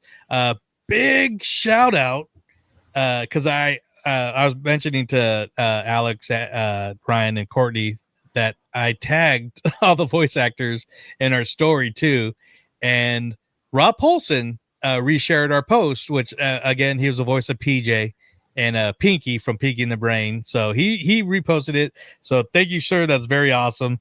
And we got a lot of comments, I believe, from his post. So because we I'll put out a post and we'll get maybe 2 or 3 comments, which we still appreciate. But man, we got a lot here. So I'm just going to try to read through them as fast as I can because there's some really good ones. So these are all from Instagram as well. So Mickey Mousker fan commented, I think one of my favorite parts in the movie was when Max had his full-on power moment. He got out of school and everyone started cheering on for him, leaving him in a great mood, skating around the neighborhood with Standout playing in the background. I dream of the moment like that. Also loved Mickey's cameo in On the Open Road. Yes. Classic, yes. Great comment. One, Eddie Renee. You know her from such episodes as Watson's Take, the Walt Disney World, and plenty of other options. I'm ready. Yes. Alex's lovely wife. I'm going to need to hear y'all sing Eye to Eye at some point during the episode. Wait for it. We will get to it probably real soon, unless Alex wants to throw. Oh, he's got the words. You want to save it for the end, or you want to do it now? Yeah, let's save it till the end. Okay. Or you want to do it now? Let's save it for the end. Okay, save it for the end. DU crew member and good friend and our favorite mailman, Cool Jerk 003. That's our buddy Jacob. He writes, yo, such a classic movie. Goofy has always been my favorite. The music just makes this movie what it is. From After Today, Standout, On the Open Road, Eye to Eye, heck, even Lester's Possum Park theme song. All these are bangers. I just love the father and son relationship Goofy and Max have, and I'm sure we can all relate to the relationship as well in some way. If you guys just want a cliff notes of everything we've said to this point, it was Jacob's comment. Yes, exactly. Basically, yeah. And next comment, another DU crew member and friend, John Z, our good baseball beer drinking Star Wars buddy. Seeing the Powerline concert as a child, I thought all concerts were going to be that crazy. I was disappointed seeing a concert at the county fair. Well, county fair is a lot different. Yeah, it's closer to the Lester's Possum Park. Did he see the Powerline concert at the county fair? What's going on? No, he thought all concerts were going to be like a Powerline concert. I guess, yeah. But I actually did get a Powerline concert in real life. Yeah, we'll hear from that shortly too. So then we got another comment from Jacob and something like I mentioned earlier. Oh, another thing. Why is Pauly Shore not credited for his role as Max's friend Bobby? Even on IMDb, they don't even acknowledge he does his voice in it. Inquiring minds like to know. I don't know. I mean, I think at the time, Pauly Shore really didn't want to be recognized for anything, really. That wasn't like his actual face or his own thing. Well. He went through a phase where he was just very uppity about things. Yeah, but now he's into the stand-up circuit. Because the Disney Universe said so. Disney Universe said so, Pauly Shore. So we're not going to credit him. We will just have to pass the lore on person by person, year after year, generation after generation. So you make sure you go out and let that lore live on. Let your children know, let the youngins know that Pauly Shore did have a part in this movie. If he didn't want it known, if the man didn't want it known, did Michael Eisner not want it known? I don't know. But also... But you let them know. Anybody can update IMDb. Yeah. Oh, I thought that was Wikipedia. No, anybody can update IMDb. Well, no, are we talking about Wikipedia where he's not credited though? No, it was. I don't know. No, it's IMDb where he's not credited. Mm-hmm. But Oh, moving yeah. on. Moving on. Wait, anybody can update IMDb just like Wikipedia? Especially if you have IMDb Pro, you can. I am an IMDb amateur, so I don't know, but I'll be looking into it. So next comment comes from Morning D011P4TZ. Hope I said that right. My favorite part is where Max. Hope you're not a bot. My favorite part is when Max is voiced by the same voice actor as Haku in Spirited Away. Cool. That's exactly what a bot would say. No. And Thackeray Binks, the cat. Wait, yeah. Spirited Away and Thackeray Binks are the same person now too? Jason Marsden does a whole bunch of voice acting. Yeah. And he's not related to James Marsden. We found that out too. Yeah. But their wives knew each other since they were 6. How's that for some lore? So speaking of lore, our next comment is from miss.lore.author. True story. And you can see it on our Instagram. Miss.lore.author. My personal favorite is whenever Max is around Roxanne, heart emoji. His reaction of her is so cute, 4 heart emojis. Plus, I love the way he laughs, 2 heart emojis. The Powerline concert, as well as one of Max, is the one Max puts on at school. Anytime I hear Jason as well as Rob doing Jason and Rob doing the talking as their characters is absolutely amazing. 3 heart-eyed emojis. Their voices for Max and PJ are so cute. 2 heart emojis. So I always got to read the emojis. That was a great comment. Next one is Pascal Lion XIII. I really love the following scenes: Eye to Eye, End Scene, the Alphabet Soup scene, and the After Today song and Standout scene. So they definitely are a fan of the music as we are as well. Mm-hmm. You never mentioned the Alphabet Soup to this point. That's yes. Cool. Hi, Dad Soup. Yes. So Maddie Ibera or _ Ibera VA, hearing Pat Buttram as in his final role. So he was an oldie actor, did a lot of westerns. He also did the voice for the Sheriff of Nottingham and Robin Hood. And so so he was in the Lester's Possum Farm Park. Yeah. I kind of wish they gave him a bigger role, knowing he was the Sheriff of Nottingham. Yeah, he was in Back to the Future 3, where he was Well, was he Lester or was he just? The director was Lester. He was one of the other. Other ones. One of the possums. All right. Yeah, actually, let me. It feels like putting Thurl Ravenscroft out the pasture or something. You know, like that's a legend. Yeah. So he is the voice of the Possum Park MC. MC? The MC, yeah. Yeah. I mean, it's a cool Easter egg. I dig that. And I appreciate the comment. Thank you for dropping that lore on us. You know, of that legend, Disney legend. So I got, like I said, we got a lot of comments. I'm almost done here. Dedicated Teacher 87. There's so much about this movie I still love to this day. The voice acting, story, characters, and songs are also enjoyable and memorable. Our sentiments, exactly. Next comment is Stephens 90.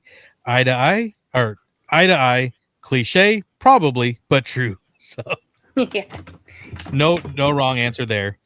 And then Kinshaw, wait, I'm sorry if I'm reading this right. I'm having a Jungle Cruiser vibes right now, where I can't read right now. Kinsas Walker Drock. My favorite part is the pizza scene with Max and PJ. That we already talked about. The cheese. The cheese. I love me some cheese. Yes. Next comment, Super Jules 25. When Max finally performs a power line and kisses Roxanne. So, almost done. Like I said, I appreciate these comments. These are awesome. Spitzberg. Egg Spitzberg. Where do I begin? Let me pull out the PowerPoint. Goofy icon, start to finish. Max's legendary power line performance. Every single song. Bigfoot, yes. Yes. Hi Dad Soup, the pizza in all caps. Never has animated pizza looked more delicious in a cool mermaid hotel room I would die to visit. Lester's Yes. awesome park. A goofy dad who just wants to be part of his son's life, even though he's not his little boy anymore. That scene hit really hard and so differently as an adult. The actual concert, it's just perfect. Great comment. Yes. I'm happy I'm not alone on the pizza. Yeah, Mhm. exactly. And Yeah, the RV that Pete has is amazing. I love Yeah, that that's RV. Courtney's kind of camping. She would Can we never. get both those things in a Disney park? The RV and the pizza? Yeah. They need that pizza at Toontown. Come on. Right? Write this off. We're still waiting on what are those Marvel pizza balls we're waiting Oh, the on. pizza still. balls from Shout Dr. out Strange? to Imagine That about talking about where we can reimagine a Goofy movie within Disney parks. Yeah, absolutely. 3 more comments. And like all these have been amazing. Once again, everybody, thanks for commenting. Aya Penzolong, on the open road. That's all they wrote with the musical notes emojis. I totally agree. Like I mentioned, that's one of my favorite all-time songs. Hispanic Carl Weezer, great name. The scene with Goofy and Pete always stood out to me. The lighting and the dialogue is phenomenal. Yeah, like I said, anytime you Yeah. get Bill and Jim together is gold.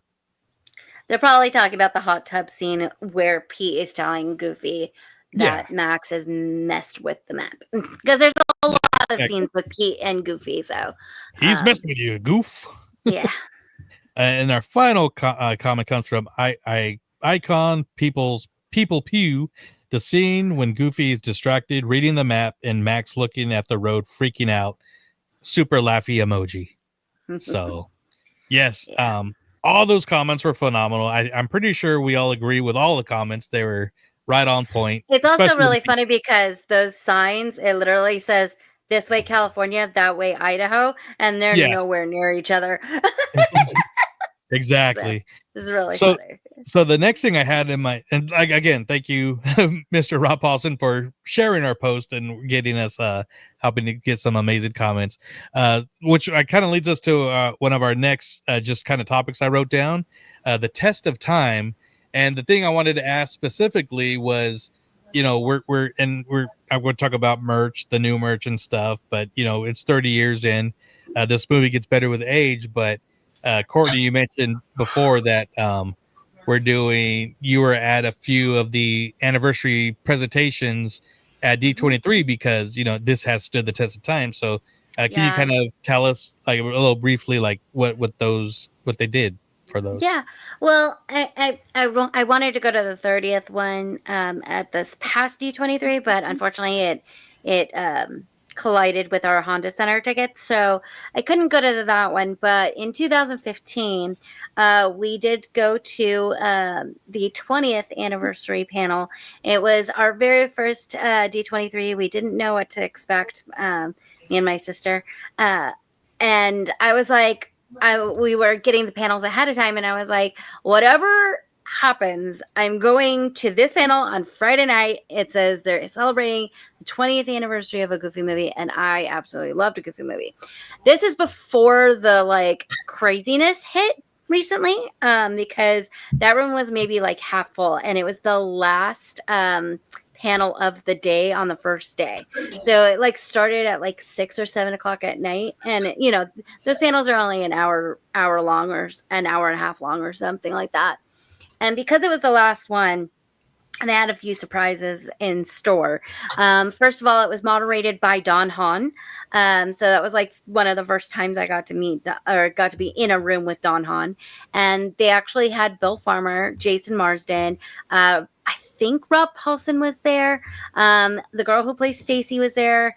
Roxanne was not. So only Stacy was there. Jenna Von Oy and Kevin Lima. And so it was there. Directly. And then Pauly Shore and Wallace Shawn did video, said hi via video. And they just talked about their experiences and what it was like to do voice acting, and how, this little movie has gotten on to be such a bigger larger than life thing. Bill Farmer and Jason Marsden actually sang on the open road during this one because Jason Marsden never got to sing on the open road. They actually, Disney exec said he couldn't sing, so they hired the same guy who did the singing voice of Simba. I think his name is Aaron Lore. Yeah, who's now married to Idina Menzel. So yeah, he's now married to Idina Menzel. Crazy connections, right? And so he was the one that got to sing on the open road, and Jason Marsden never got to sing it. So at this D23 panel, both Bill Farmer and Jason Marsden got to sing it for the first time together. And then at the end of the panel, they brought in Tevin Campbell and gave us a full-on Powerline concert with the dancing girls and everything, just full-on eye to eye at the end of this panel. And like I said, this panel was half full. Like, nobody knew what was going on. And so, like, the next day, it got around the convention floor that, like, we literally had a Powerline concert. And we was like, what? Where was that? Why didn't I see this? And it was like, well, you had to go to the panel. It was, like, up on the second floor of the convention center in this little room. So potentially the only time that's ever happened. Potentially the only time that's I mean, I don't know that Tevin Campbell ever toured and played that, if he was allowed to, considering he was, portraying a character, and Disney might not have wanted to break that wall at the time. Yeah. But yeah, that's pretty awesome. But I mean, I've got jealous. So it was just like we happened to be at the right place at the right time. I was like, no, we're going to this panel. And like I said, it was our first D23 ever, and we didn't really know what to expect. So we went to all the small panels because, this was the time where they had one big panel in the morning at the Hall D23 and one big panel at the afternoon in Hall D23. So a lot of people were going to the big announcements. And so we were like, well, I don't know if we're going to get in. Right. And we didn't want to waste our time waiting in line at that point because it was our first one ever. So we just went to the small ones, and it was one of the best things ever. Since then, I've got to go on the studio lot to see, to hear Jim and Bill. They constantly talk about it when they're promoting Disney Afternoon stuff. Because of Goof Troop, so they're always talking about a Goofy movie. So I've got to hear them talk about things. This year we're going to a movie screening of at Griffith Park. They're going to do a 30th anniversary special screening at Griffith Park. But that's not until June. So I've just been lucky to do a lot of things about a Goofy movie, but that 20th anniversary panel was the best. Well, that's cool. And also D23 is awesome because you just run into certain people, and there's very few content creators that I kind of really geek out about. And I think we're all kind of fans, but Demeet, she does a lot of cool videos of DJing and characters and stuff. And we actually ran into him at this year's D23, where I kind of put Courtney on the spot and said, you got to do the perfect cast with him, because he's taught cast members in Shanghai how to do it. He dresses up as Powerline. And we ran into, and I forget these brothers' names. Somebody could probably bring them up, but yeah. So it looked like they were being nice and going slow because they're like, oh, maybe she doesn't know how to do it. Which, when we first started dating, you kind of showed me a video of you doing choreography to the whole number. So they're going slow for you. They were. I mean, I kind of do it a little different because I've choreographed 2 dances, one to stand out and one to eye. So I kind of had to make my own off of the video. So I did it a little different than them. So that's why I had a little trouble at the beginning. That's good to me. Yeah. Everybody knows what they're doing in this video. Yes. But yeah, I kind of put you on the spot, but I'm like, you got to take your shot because, he gets some really cool content out there. So, But I'm a good follower, so Yeah. it's 30 years of dancing, so I know how to follow. But going with like the test of time, I mean, we got new merch that we're going to show off real quick. But one thing that we're really excited about is on the actual anniversary of, this show is going to come out on the anniversary, April 7th. We are getting a brand new documentary on Disney Plus, which if you've watched some of our Elements of Fun, we actually did an episode on some of the Disney documentaries, and they're amazing. And the fact that this is the next one in there. So if you haven't seen it, where have you been? But if you want to see it, here we go. I'm going to show a quick little video, then show some merch. I'm going to try to remember back to when all this happened. This is Kevin Lima, the director of the Goofy movie. I was a first-time director. I had a first-time head of story, first-time lead editor. I thought we had the opportunity to make a John Hughes movie in animation. Let's make a movie that is about contemporary teenagers, as opposed to what feature animation was doing, which was all talking animal movies and fairy tales, even though these are kind of talking animal movies. All right, guys, let's do this. Jeffrey Katzenberg was talking about going on a vacation with his daughter, and they weren't quite getting along. And he thought that might be an interesting subject matter for the story of Goofy and Max. A father who's worried about his son and where he's going. I know there were production challenges. We were doing it in reduced sort of capacity. When you look back in time at it, there was something, pretty magical about the whole thing. The magic trick animation is getting you to feel for it. There is that universal connection that people end up having. You can't ask for more than that. I would love to have them be moved by who Goofy is and by how he relates to his son. To adventure! Disney didn't know what they had. It was different. Okay, this is cool. It was the voice of a generation.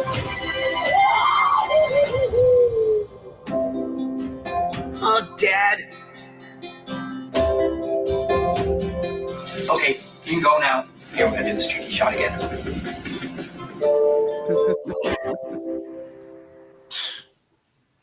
It looks A banger. Yo, Disney Plus. That looks amazing. Can you please, I will request a Moana 2 behind the scenes, just because I really want to see all about like the pivot from show to movie. Yeah. But yeah. I love these. This is great. So much that made me jump just during that trailer. Well, yeah, and you had a great idea of something that we might actually do shortly after it comes out. So if you want to kind of bring it out right now. Yeah, I was kind of pitching it as like the DU Digital Movie Club, Video Book Club, if you will. But maybe just kind of, we're really excited for this, Not Just a Goof documentary to drop on Disney Plus here on April 7th, the 30-year anniversary of a Goofy movie. And we're thinking maybe we give people a week or two to watch it, and then we get together, call it, I don't know, we'll post somewhere in our, what do we have, like a DU group chat thing on Instagram, the channel chat or something weird like channel chat. And see, we would love to open this to our DU crew potentially in the future, but here in the first time, we'd love to open it to anybody who's interested to watch Not Just a Goof, and then get together and just kind of have, a powwow, a little digital get down of like-minded fans who've watched the same thing to talk about our favorite parts, highs, lows, roses, thorns, whatever you will. But, we'll keep it simple, and we'll definitely leave parameters before we decide to get together. But if this is something you guys are interested in, let us know. We will be leaving it along our Instagram feed at Disney Universe Podcast on Instagram. So make sure you're following along there, because it's something we'll be looking to do sometime here, I guess, 2 weeks out of the 7th.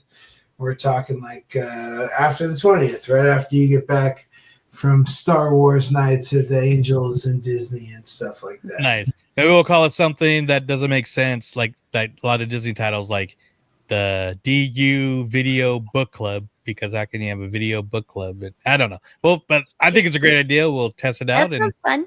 hope you guys join in. But like keeping up with this, like the test of time, I mean, they just for the anniversary released some merch that has been showing up at the parks. Hey man, show that video I sent you guys with Fit Dad CEO. Oh, which one? The one I sent you guys in the chat with the.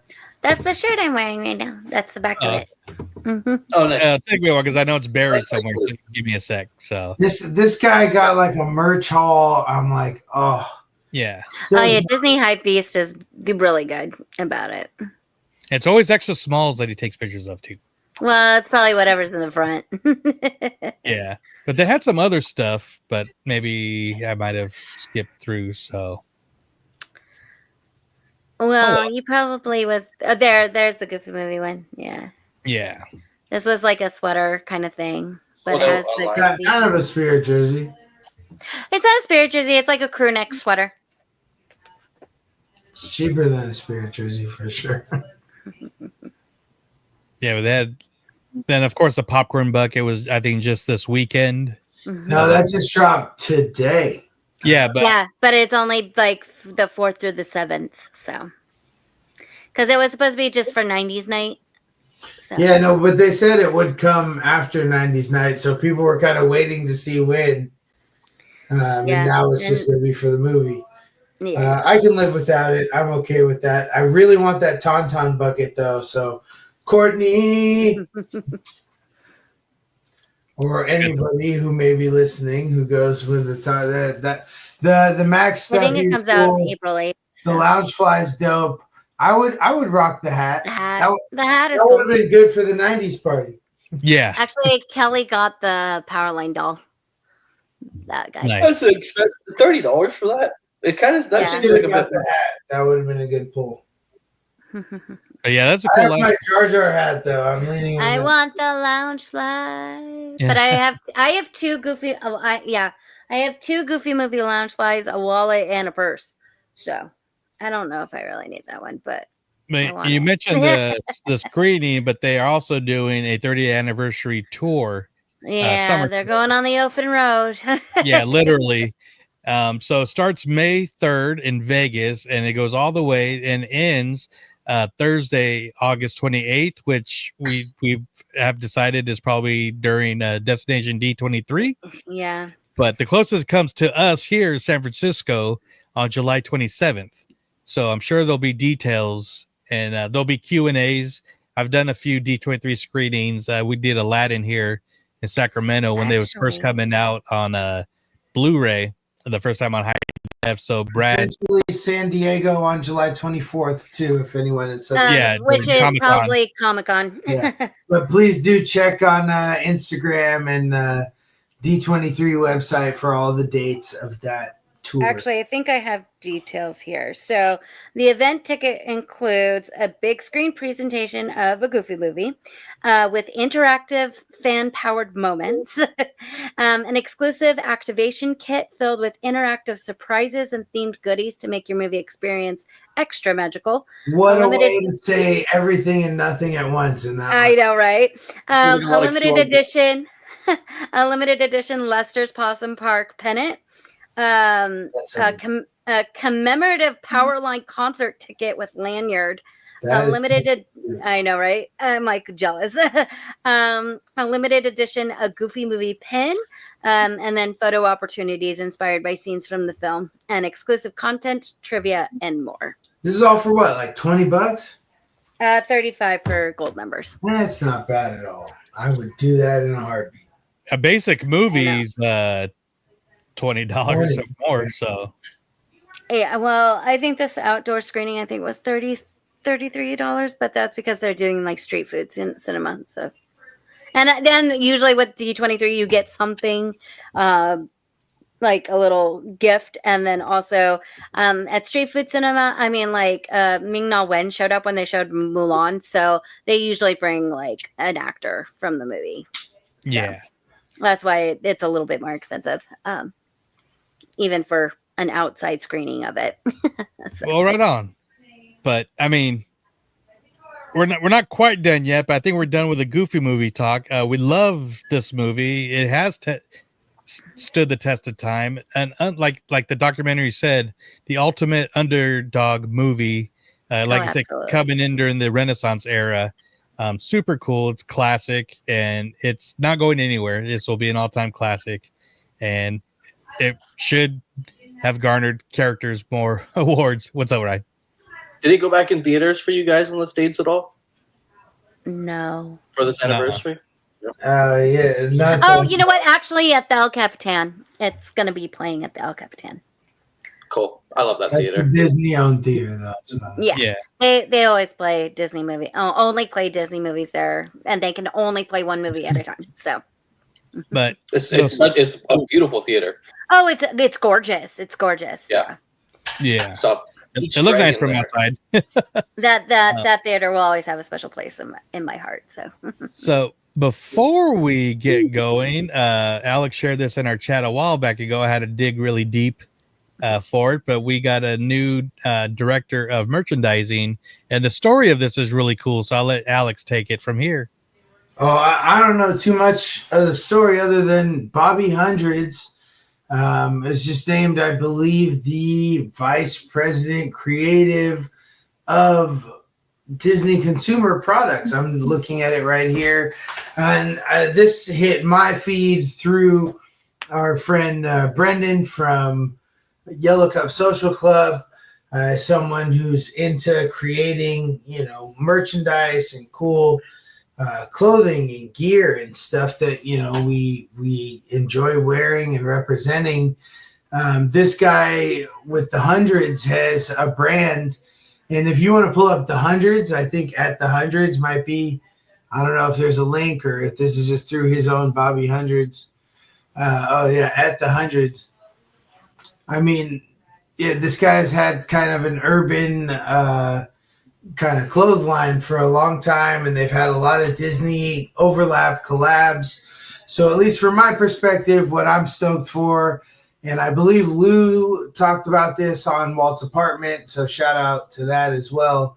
Sunken City Design. Some Disney merchandise that's coming out on the forefront of the trends rather than just trying to copy them on the other end for twice as much money, This Lost Boys shirt's pretty rad.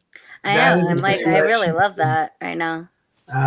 For those viewing, it's a cool shirt of the Lost Boys from Peter Pan with the Hundreds. We've got like a Jack Skellington Punisher crossover. I mean, a lot of real kind of, I don't think Disney would do that type of stuff if we're being honest, right? Well, they might now. Yeah, they might now.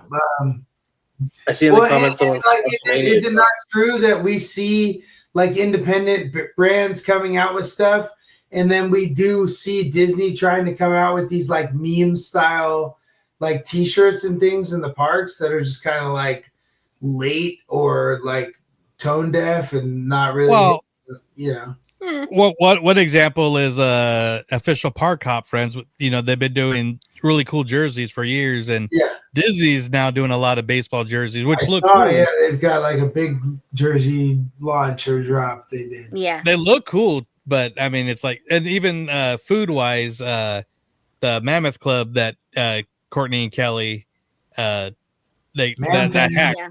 The man. What was that? Yeah. They did a hack with Bengal barbecue. You buy the like sweet Zulu sauce like skewer, and then you put that in the pretzel, the cheesy pretzel from Edelweiss, and you put the meat in there. And then for Star Wars night, they have the meat and the pretzel all together. So they kind of just stole the hack but they're doing it with a brat on the what was it, Festival of the Holidays or whatever before when they did the bratwurst and the pretzel over there. Yeah, exactly. Obviously slightly different, but it all started with you buy the pretzel from Edelweiss, and then you go to Bengal Barbecue and you get the sweet one, and then you put that in the pretzel, and then that's supposed to be amazing. So then that got around, and Disney is now too much work. Who needs to go to two places when you can get it at one, right? No, it sounds delicious, and I did try the bratwurst version that came out, and I've had both things individually, but never put them together. The one with the burnt ends for Star Wars or the Pizza Force looks really good. Yeah. Burnt ends in the garlic bread? Yeah, that's what it is. It's burnt ends. Yeah. I'll let you know how that is. Oh, there's a baby. There's little Max. I'm practicing. For YouTube. This is Callie. Maxine. Callie. Maxine. Well, right on. Well, we've had a loaded show. I hope you guys enjoyed it. We want to thank you for the comments. Before we shout out our very special people again, I guess I have a unscheduled announcement. Something that will kind of affect this show and even the Tiki Cast a little bit. But for the better, I'm actually working and making my way down to move down to the Southern California Disneyland Resort area. Making his way down south. Yes. So as you guys know, me and Courtney are a long distance couple, but we're working on making that a more closer same residence distance Area. You guys are only from here to here, as far as I see. Oh, true. But, you know, I know, right? Only that. It's longer on the bigger screen. Yeah. But the way it's going to affect this podcast it'll probably affect more YouTube or DUTV is more park content, and which is always good, and it'll be a lot Get out of of the fun. way, fresh baked. And even recording audio from the park, because we used to love just recording from attractions and just around the park. And another way that's actually going to affect the Tiki Cast is there's more tiki bars down in Southern California and even around Disneyland Resort. And my co-host Tini Tao is from the Southern California area, so we're already planning on recording from 2 tiki bars in particular, which will make it nice. So that'll be coming soon. So I'm happy to change location. Going to miss the Sacramento area, but as Alex said, it would also help out our beer podcast, as we'll have representation in Northern California and Southern California. And as we are dealing with the end of our very successful 5th year of the Fresh Hops Brew Acatology, which the final should be happening this weekend, I believe. It's happening this weekend. If you're listening to this, it's already happening. Get over there, Fresh Hops Podcast. Discount code for Yellow Cup Social Club. Go to Fresh Hops Podcast. Check it out. Yes, but no, really excited, and just got to get down there. So, yeah, absolutely. But like this was exactly.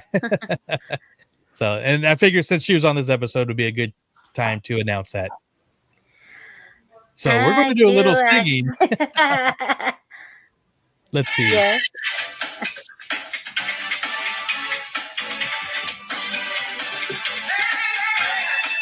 The words are there. They're backwards for you, but I can read it. Hey, there we go. Hey. I got myself a notion. One This I know is just it's Patty right now. The reaching out to each other's hand. Maybe we'll discover what we should have known all along. Thank you, Courtney. One way or another, this when we listen to each other's heart.